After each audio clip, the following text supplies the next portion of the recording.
Bəli, hər vaxtınız xeyir olsun. Bugün 22 aprel saat 13:00 göstərir. Çərşənbə günü tariximizin imzası verilişi efirdədir. Bəli, tariximizin imzasını yazan şəhidlərimiz adları əlçatmaz, özləri qəhrəman və adlarını tariximizə qızıl hərflərlə yazılan oğullarımız və qızlarımız. Bugün də yenə qonaqlı qaralıyıq. Bugün aprel döyüşlərindən danışacağıq. Əlbəttə ki, aprelin birindən və sonuna qədər daima silsilə tədbirlər Respublikamızda təşkil olunur və aprel döyüşlərinin qəhrəmanları, aprel döyüşləri yada salınır. Bugün hər iki qonağımız aprel şəhidləri ailəsinin üzvləridir. Ceyran ana, xoş gəlmisiniz.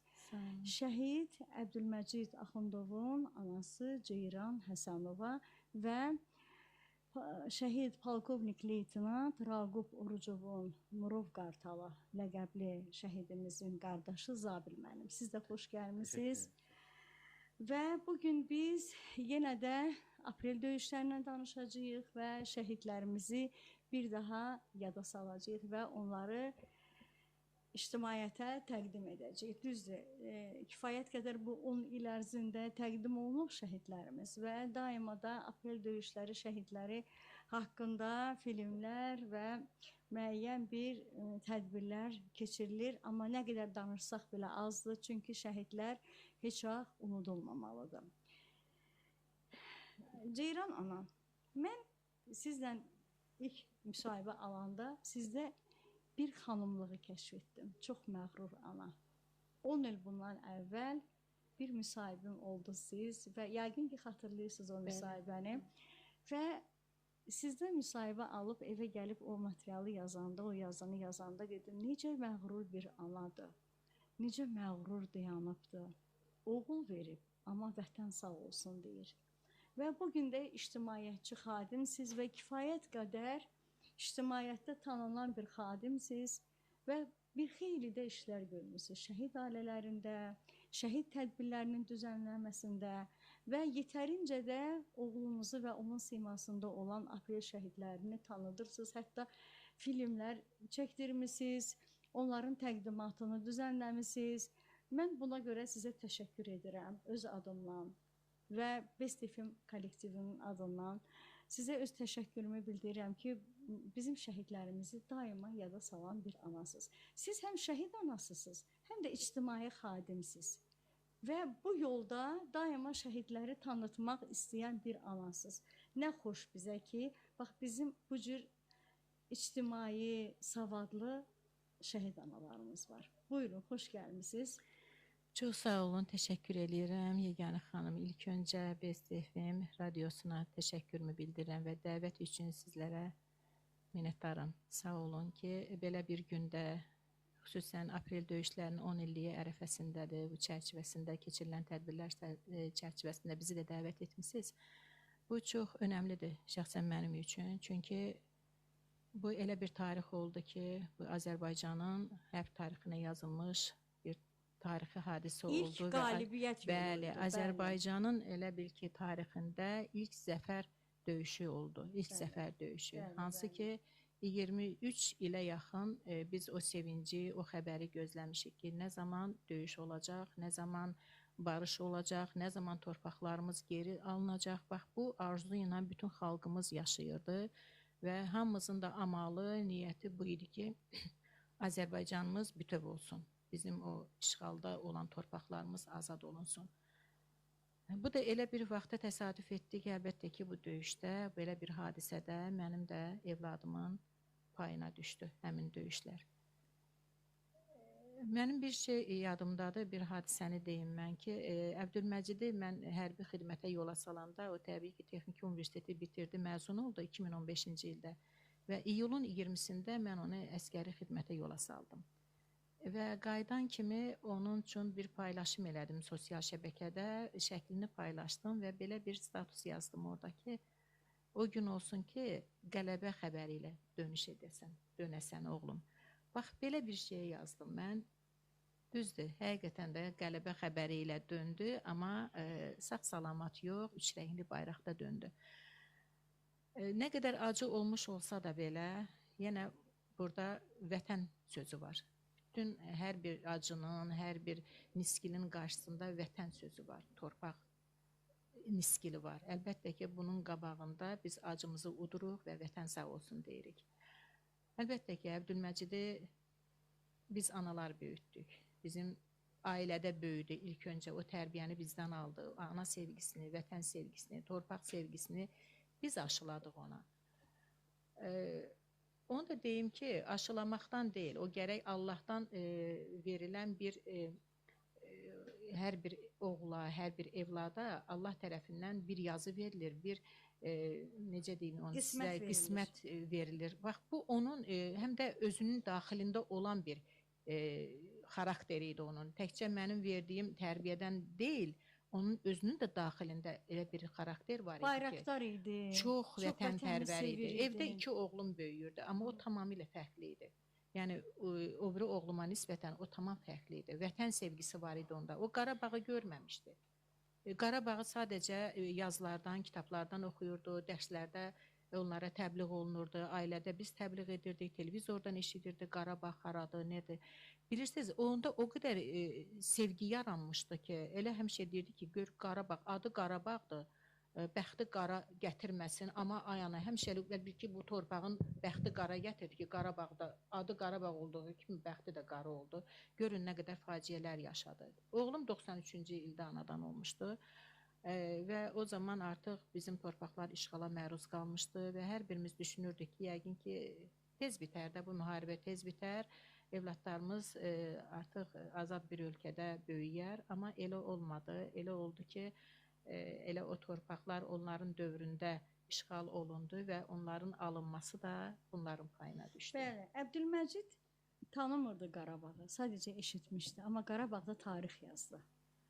Nə xoş bizə ki, bax bizim oğullarımız bu cür vətənpərvər böyüyüb, vətənini, torpağını, xalqını sevir.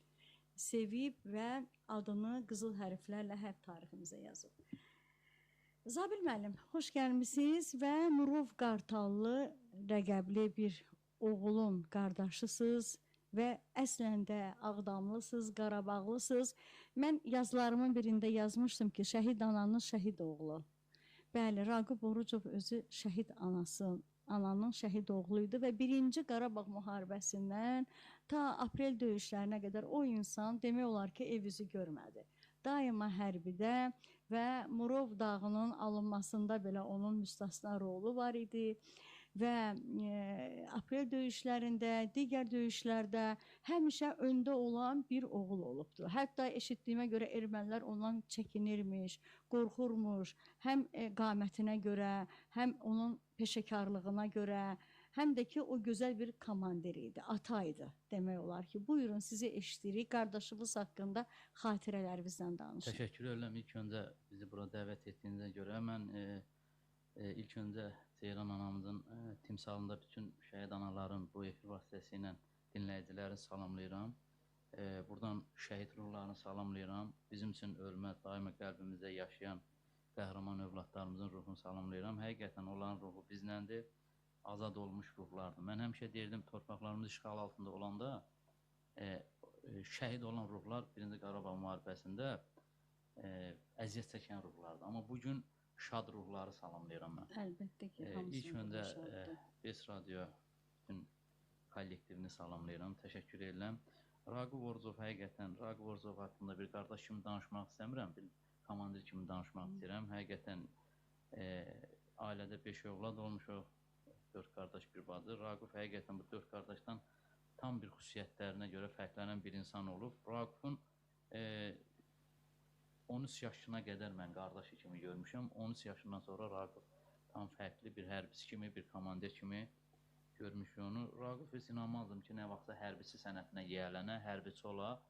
Amma çox düz buyurdunuz ki, biz Ağdamlıyıq, əslən Qarabağlıyıq. Bu faciələr bizim üstümüzdən də yan keçmədi.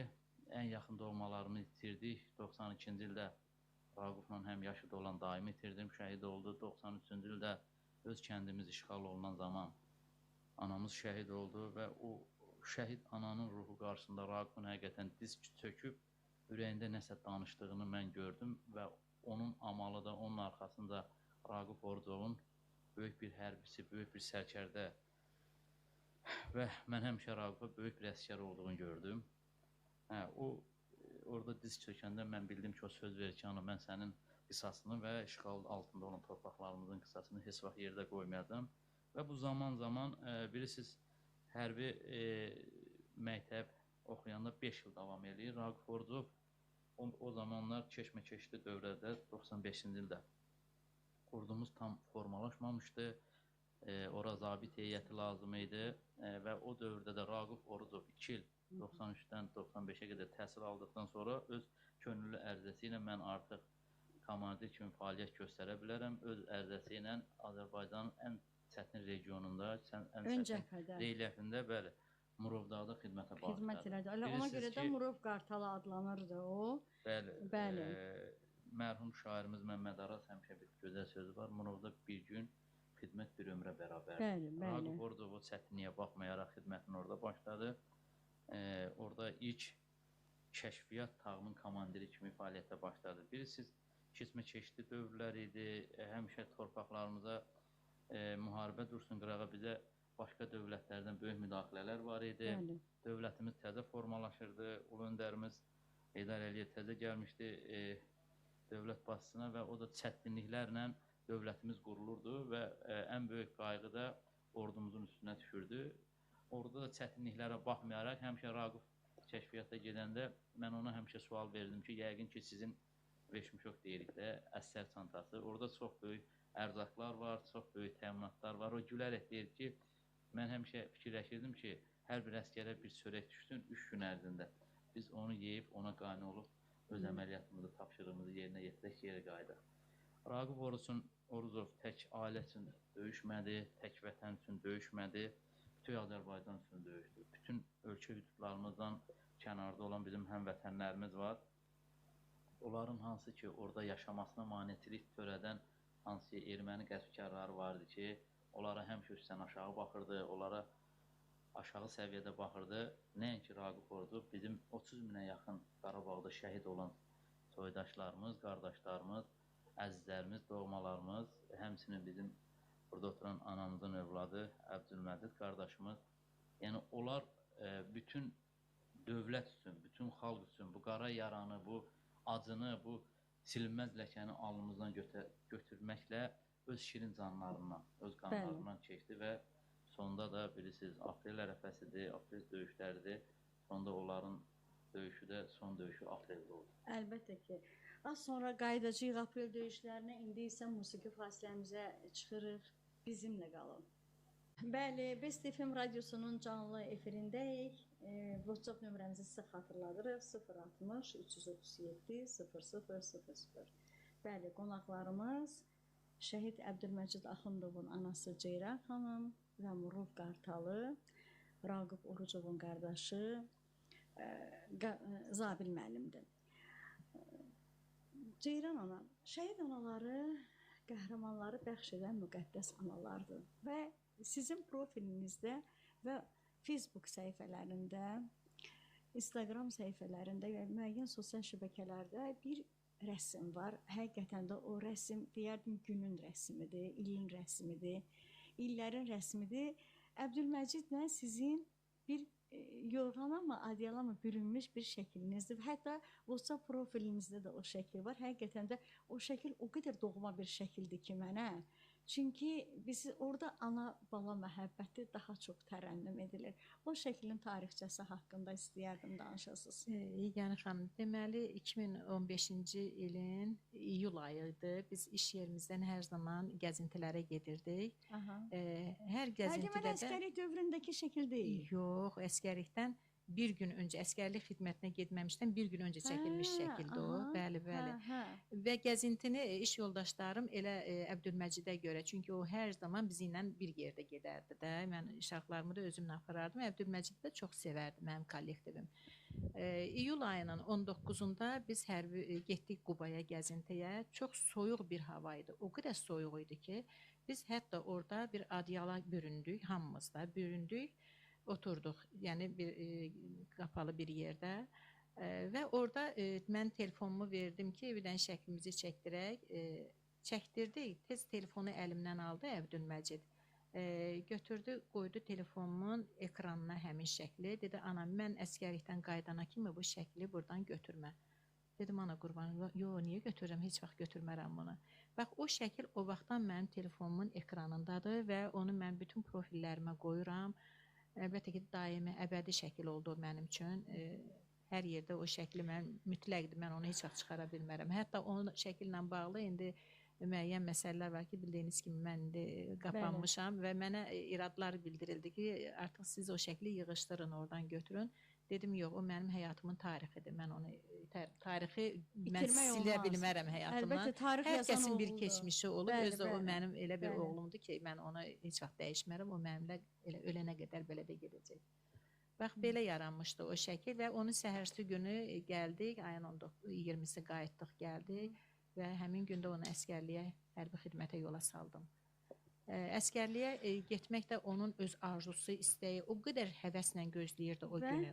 Əbdülməcid bir dəfə müsahibənizdə dediniz ki, Əbdülməcid Mübariz İbrahimovun qəhrəmanlıq həyatında İdealı özünə idi. bələdçi seçmişdi və Bəli, idealı bəli. idi. İdealı Onun idi, Mübariz idealı idi, İbrahimovun həyat yolu, həyat tarixi, döyüş yolu. Bu bir həqiqətdir. Yəni olduğu kimi danışıram sizə. Həqiqətən Mübariz İbrahimov şəhid olandan sonra onun ancaq baxdığı kadrlar mübarizlə bağlı olan kadrlar idi. Kompüterdə ancaq YouTube kanalında onu izləyirdi. Bütün sosial şəbəkələrdə onun haqqında nə ki materiallar vardı, onları oxuyurdu, onları izləyirdi və hətta onun ölüm səhnəsini, həmişə o dəfn mərasimini tez-tez baxırdı o mərasimə. Məni də çağırırdı ki, gəl bax. Bir dəfə çağırdı, gəl bax ayağına görə, ölümə bir bax. Gör necə ölümdür, belə şərəfli ölüm. Hə, heç kəsə qismət olmur. Kaş mənə də belə ola. Belə Hətta mən də belə bir söz bəli, demişsən. əyləncə kimi başa düşdüm onun bu sözünü. Dedim, boş-boş danışma. O şəhid oldu. Bəli, bir qəhrəmanlıq göstərdi. Valla o öldüsə, onun ata-anası da onunla bərabər öldü. Dedi, nə olsun, ancaq baxayıb gör, bütün Azərbaycan onu yola salmağa gəlib. Allah mənə də nəsib eləsin belə bir ölümü. Belə çevrildi yan üstü mənə dedi ki, bir də gördün sənin də oğlun bax belə şəhid olub gəlib üç rəngli bayraqda. İnanın bunu o bir dəfə demirdi və onu çox Hər zaman tez-tez deyirdi. bunu təkrarlayırdı, mənə deyirdi, məni çox biraz əsəbləşdirirdi. Mən indi başa düşürəm ki, bəlkə də o günləri artıq o bilirmiş ki, o şəhid olacaq və məni o şəhidliyinə hazırlayırdı bax. Bu Bəli, sözlər, şəhidlərin hər ifadələri ilə. birində var bu Bəli, ifadələr. bəli, bəli. Yəni biz sonradan analar başa düşür ki, axı bu sözlər evdə deyilibdi. Biz bunu Çox deyirdi, görməmişik, bəli. elə bil eşitməmişik, kar olmuşuq, lal olmuşuq, amma onlar artıq öz gələcəyini, öz qəhrəmanlığını göz önündə görərək dilə gətirilmiş. Nəzərinizə çatdırırıq ki, Ceyran ana mədəniyyət idarəsində çalışan bir mütəxəssisdir və hər birimizin də sevimlisidir Ceyran ana. Ceyran ana həm şəhid anası kimi sevimli anadır, həm də ki elə bizim hər birimizdə, yəni kurator kimi biz sizi sevirik. Bir söz olanda deyirik ki, Ceyran anaya zəng eləyərik. Bütün müəllimlər, muzey işçiləri, kitabxanaçılar indi isə Ceyran ananın möhtəbər bir tədbiri gözləyir. Çox sağ olun ki, bax bu dar vaxtdan istifadə etdiniz və efirimizdə qonaq oldunuz. Aqil müəllim, sizə də öz dərin təşəkkürümüzü bildiririk ki, hər həftənin çərşənbə günü şəhid ailələrinə bax bu cür bir yəni vaxt verirsiniz. Öz Best FM radiosunda yer verirsiniz. Çox sağ olun hər şeyə görə Aqil müəllim. Mən sizə çox-çox təşəkkür edirəm. Həm öz adımdan, həm şəhid ailələrinin adından. Buyurun Ceyran ana, Mən də sizi sizə yola təşəkkür salaq. eləyirəm Yeganə xanım, Aqil müəllim, sizə də təşəkkür eləyirəm. Uğurlarınız bol olsun inşallah. Tez-tez belə görüşləriniz olsun. Çünki biz şəhid ailələrini həqiqətən xüsusi diqqətə, sayğıya ehtiyacları var. Belə tədbirlərdə, belə verilişlərdə, dəvətləri alanda biz də sevinirik. Bizim də o, Nə necə xoş deyirlər, o bizə. acımızın qarşısında böyük bir təskinlik hissi yaranır. Nə Çox xoş sağ olun, bizə. təşəkkür edirəm Çox sağ dəvət olun. üçün. Siz məlumat istəyərdik, Mən, əmi kimi. Mən elə sizin radio vasitəsilə buradan Sevinç xanımı da salamlayıram, Bizə övladlarını salamlayıram. salamlayırıq. Akşam bir dəqiqə Amerikadadır. Orada təhsilini davam eləyir, doktorantura təhsil alır, əlavə təhsilini alır orada və Nihat Ad Universitetinin 3-cü kurs tələbəsidir. Bilirsiniz ki, 16-cı ildən sonra Sevinç xanım da Raqif Orucovun bir davamçısı olaraq mən həmişə dediyim sözdür, deyirəm ki, Raqif Orucovdan sonra onun təsəllisini Sevinç xanımdan alıram. Həqiqətən mən ona həmişə qəhrəman qardaşım deyirəm. 16-cı ildən sonra Sevinç xanım öz ayağının üstündə duraraq bizlərlə, yaxın dostlarımızın, yaxın insanların köməkliyi ilə Zəfər Şəhid Ailələr İctimai Birliyin qurdu və bugünkü gündə bilirsiniz ki, Zəfər Şəhid ailələri bütün şəhid övladlarının təhsil almasında, xaricdə keçirilən düşərgələrdə, indi də hal-hazırda düşərgələrdədir. Onların övladlarının, belə deyək, təhsillərinin yüksək səviyyədə davam eləməsinə böyük bir dəstək olan bir birlikdir. O ki qaldı, bəli, o ki qaldı Akşin Nihat haqqında deyərdim ki, Raqif Orucovun Akşin gözün dünyaya Murovda asıbdır. Həqiqətən mən həmişə Akşinə deyirəm ki, sən Raqifin davamçısan və Mirov övladısan. Nihat 2006-cı ildə anadan olanda Raqif onu 6 aydan sonra görməyə gəldi.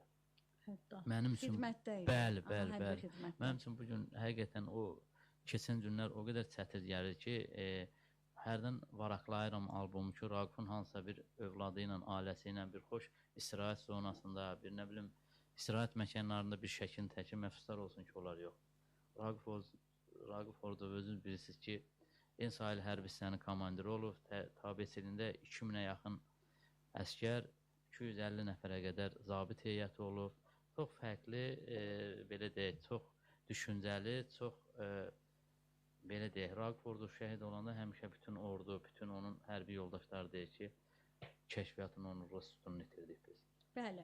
Raqif Orucov Sumqayıt Şəhidlər Xiyabanında dəfn olunubdur və onun məzarının solunda 2014-cü il döyüşlərində şəhadətə ucalan öz əskəri Hüseyn Abdulov, sağında isə aprel döyüşlərində şəhid olan Murad Məmmədov dəfn olunub. Bilirsiniz necə? Bu bir həyat deyirlər bumerangdır. Yəni ki, necə deyərləri, nə yaşayırsansa onu görürsən. Raqif Orucov o qədər əskərlərini çox istəyirdi ki, hətta sağında və solunda onun xidmət etdiyi, komandir olduğu hərbi hissənin əskərləri uyur. Yəni o qədər o gözəl bir komandir olub ki, orada da hətta onların bir ətrafında olan şəhiddir. Təşəkkür edirəm. Çox yerinə düşən bir sual verdiniz həqiqətən. Raqif Orucovla 15-ci ildə biz şəhid qardaşımız Hüseynin ziyarətinə gedəndə heç ağlıma gəlməz ki, 16-cı ildə Hüseynin yanında boş olan yerdə Raqifin məzarı uzalacaq. Sumqayıt şəhərində bilirsiniz də, Qəhrəmanlar şəhərində 500-dən çox bizim şəhidimiz orada uyuyur və mən həmişə deyirəm ki, 500 şəhidimizin bir komandiri var, polkovnik rütbəli Raqif Orucov. Mən həmişə Şəhidlər Xiyabanına girəndə bir əskəri salam verirəm, bu mənim devisimdir. Elə bir ki, Raqif başda olmaqla bütün əskərləri salamlayıram. Raqif orada baş əskər rolunda gedir, mən komandir demirəm, onlar da onun balaca qardaşları. Bugün Raqifin övladı yaşda olan, sağında və solunda olan mənim şəhid qardaşlarım, həqiqətən bugün Raqifin bəlkə də şəhidliyinə el acımıram, onların yarımçıq qalan ömürlərinə, arxada qalmayan yadigarlarına, ailə qurmayan həyatına bugün mən çox acıyıram. Bugün nəyəsə pis ola bilərik ki, Raqif kimi qəhrəmanlarımızı itirmişik. Bu acı bizlə ölüncə var. Bu həyatımız nə qədər varsa o çətinlik bizləndir. 10 il keçməyinə baxmayaraq elə biləm mən Raqifi dünən itirmişəm. Amma bugün çox qürurluyam ki, bugün artıq Ağdama 4 yola qədər gedib oradan həsrətlə o buludlu dağlarımıza, o gedə bilmədiyimiz Ağdamımıza və Qarabağımızın başqa güşələrinə gedə bilmədiyimiz kimi artıq bir iradlar yoxdur. Bugün biz artıq xoşbəxtlik ki, Şuşaya gedirik, Xankəndinə gedirik, Kəlbəcərə gedirik, Azərbaycanımızın Laçına, Qubadlıya gedirik, Xocalıya gedirik, 10 dənədən çox rayonumuz və şəhərlərimiz işğaldan azad olunub. Mən böyük yardım həmişə demişəm ki, o gün olsun ki, burada Zəngəzur yolundan inşallah Naxçıvana gedək. İnşallah. Nə xoş bizə ki, biz artıq Qarabağı qazandıq. Şəhidlərin qanı bahasına, qazilərimizin canı qanı bahasına və Vətən müharibəsi iştirakçılarının gücünə, müzəffər ali ordunun və ali başkomandanın dəmir yumruğu əsasında biz bu qalibiyyəti əldə etdik və bugün biz xoşbəxt xalqıq ki, artıq biz Qarabağ deyən bir elimizə, obamıza gedirik. Mən özüm də əslən Ağdamlıyam və hər zaman o Ağdam yanğısı ilə həqiqətən o pis olurdum. Burnumun ucu göynürdü. İstəyirdim öz torpağıma gedəm, öz vətənimə gedəm. Hər kəsin öz vətəni özünə şirindir. Təbii ki, Qarabağda bütün Azərbaycanlıların vətənidir. Bəli. Çünki Qarabağ müharibəsində, vətən müharibəsində hamı bir nəfər kimi biz Qarabağlıyıq deyərək o şüar altında xalqın birliyi və müzəffər ordunun qalibiyyəti ilə biz Qarabağı qazandıq.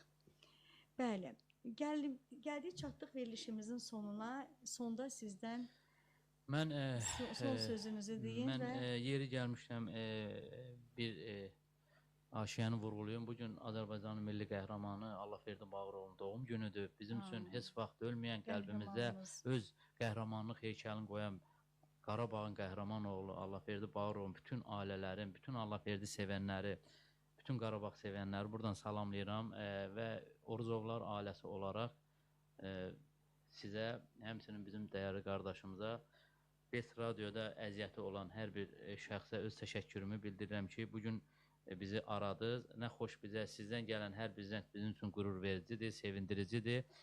Allah dövlətimizi, dövlətçiliyimizi, dövlət başçımızı, xalqımızı qorusun ki, Amin. bu belə deyək, müstəqilliyimiz daimi əbədi olsun. Üç rəhli bayrağımız həmişə dalğalansın. Ən himnimiz yüksəklərdə, səslənsin. bəli, himnimizlə Bəli. bərabər. Allah qorusun xalqımızı, Allah qorusun vətənimizi, Allah qorusun dövlətimizi. Çox sağ olun, salamat qalın. İndi isə Raqif Orucov haqqında bir məqam səslənəcək.